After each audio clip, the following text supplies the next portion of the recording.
Hello, folks. Welcome to LifeTalk with Janice and Kelly. And hello, Kelly.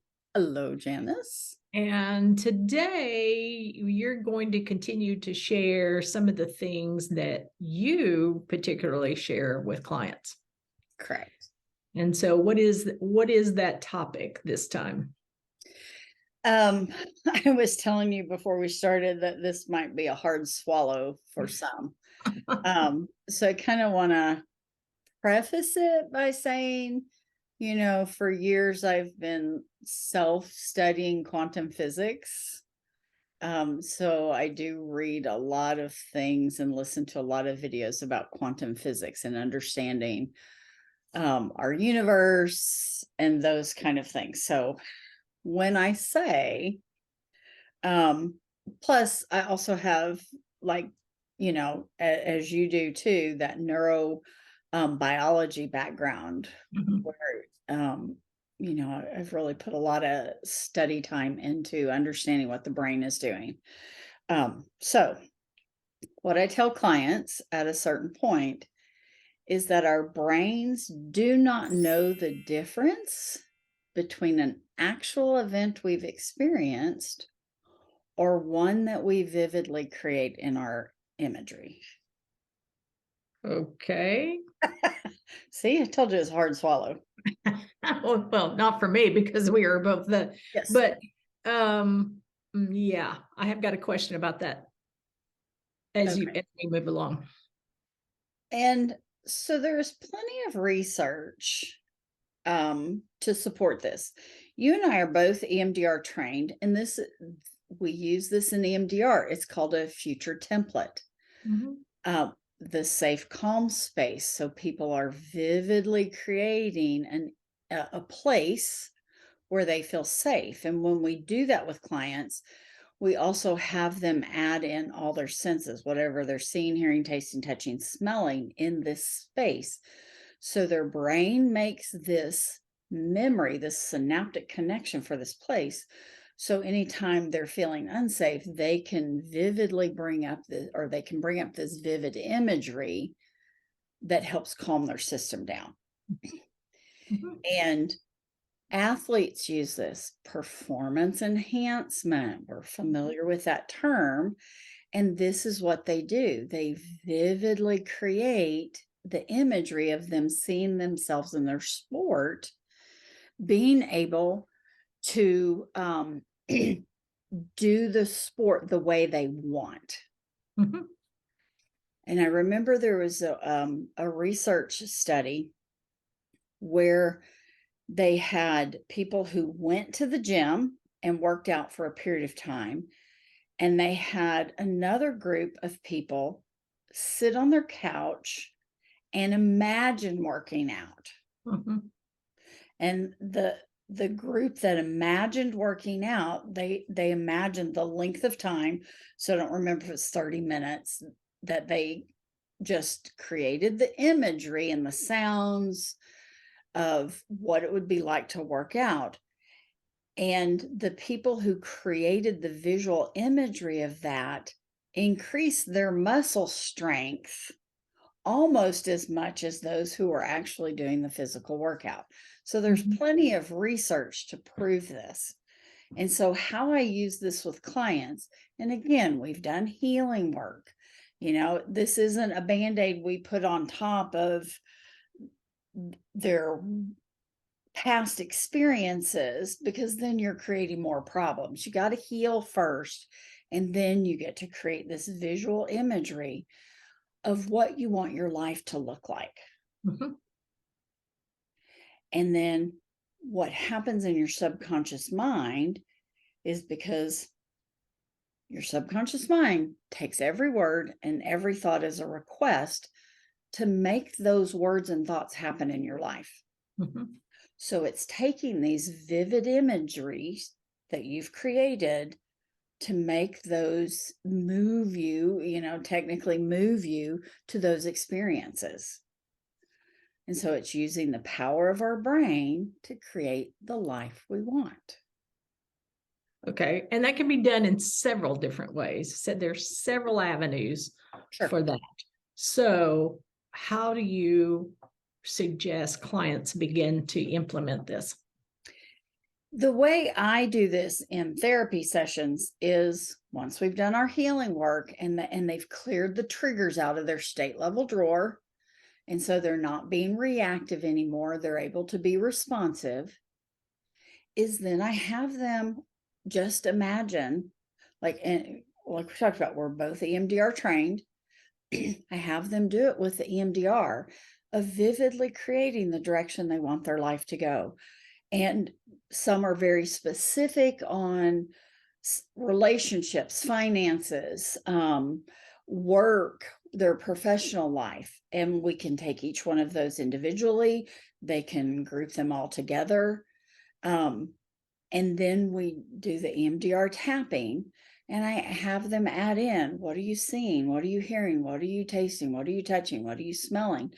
To really enhance that imagery so that it makes that solid synaptic connection. And then we practice it multiple times.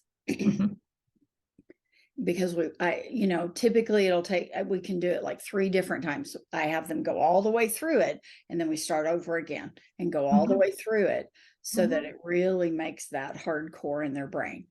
Kind of what I thought about when I was saying that is, if you imagine doing a vision board, and vision boards are powerful, whether you believe it or not, it's essentially a vision board you're making in your brain, is using the power of your brain to create the life you want.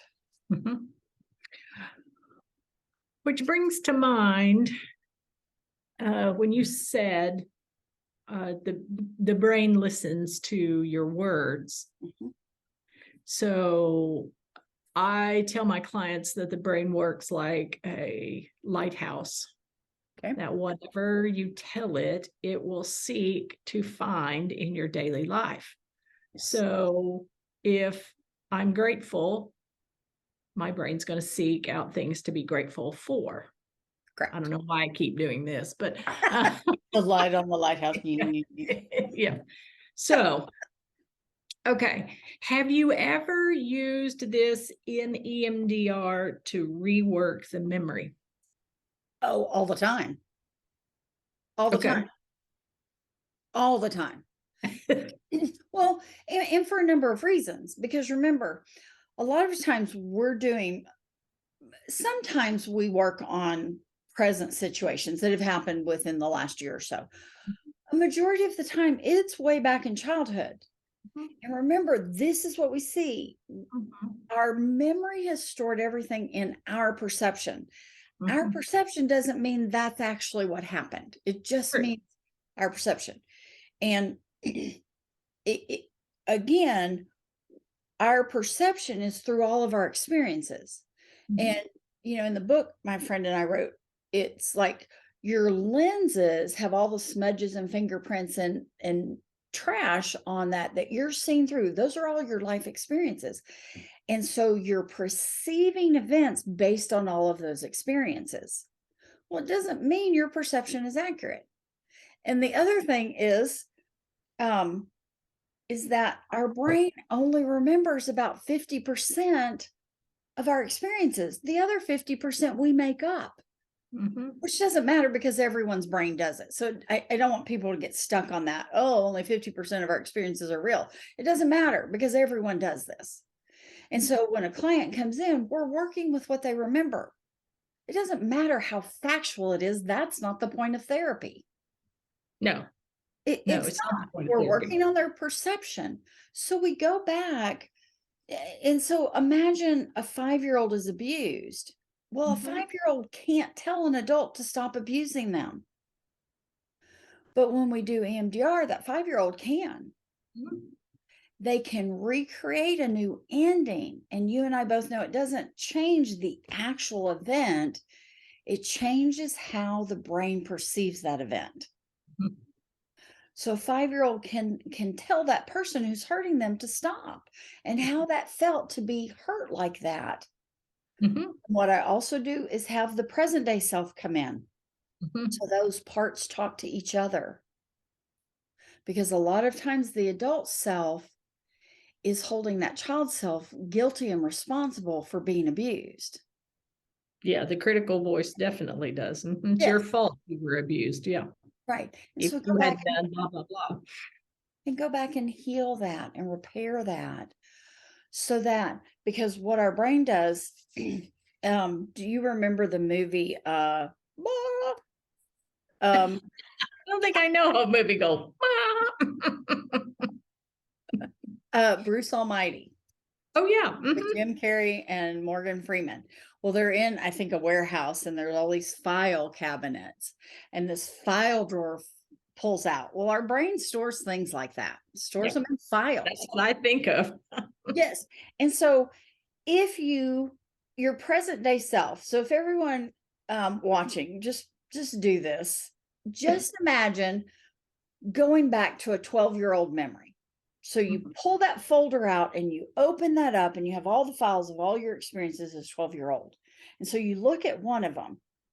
And as you're going to close that memory is now different based on who you are today, because it changes that memory. It adapts, not adapts it, it adjusts it in whatever. It adjusts it to who you are today, seeing that memory.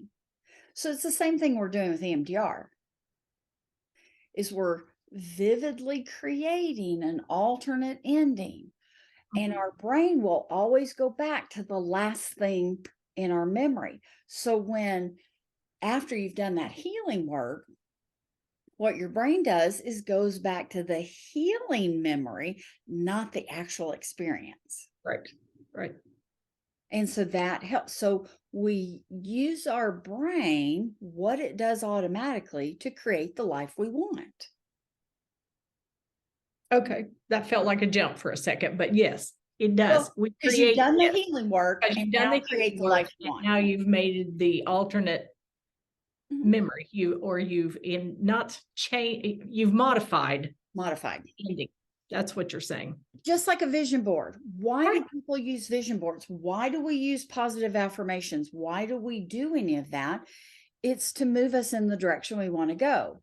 Yep. So it's using the power of your brain to vividly see that, because the only reason we remember things in our past is because of how they made us feel. If we didn't have those senses, those feelings, we wouldn't remember things in our past. Right. And so The emotions that are attached to it. yes. So you use that ability to create the life you want. So you create. I did this in a training one time. When I was in a training, not doing the training, but the person had me come up and imagine what I would have done had I not gotten married.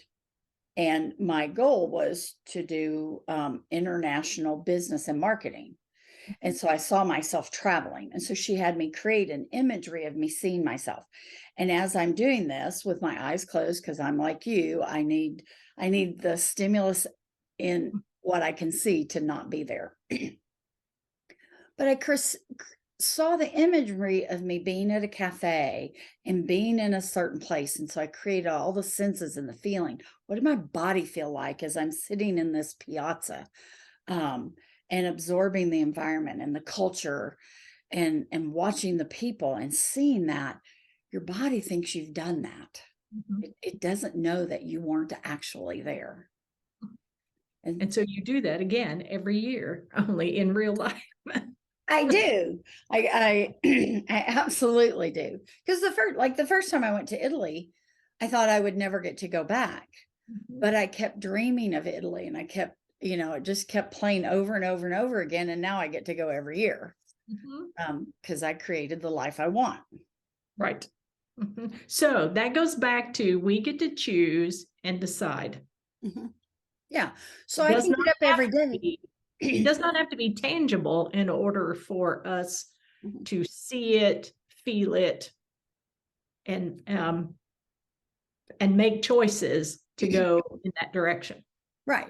Because I could get up every day and go, oh, I had a mother who wasn't emotionally attached to me, and I was abused as a kid in my childhood, and I had an abusive marriage. And I was cheated on, and I could focus on that. But what's that getting me? It's keeping me anchored to the past. Well, I've done all that healing work. I don't want to be anchored to the past. Mhm. I want to create the life I want, and I'm using the power of my brain to do it. Okay. So it's an emphasis of choosing and deciding and then visualizing it in order to make it happen.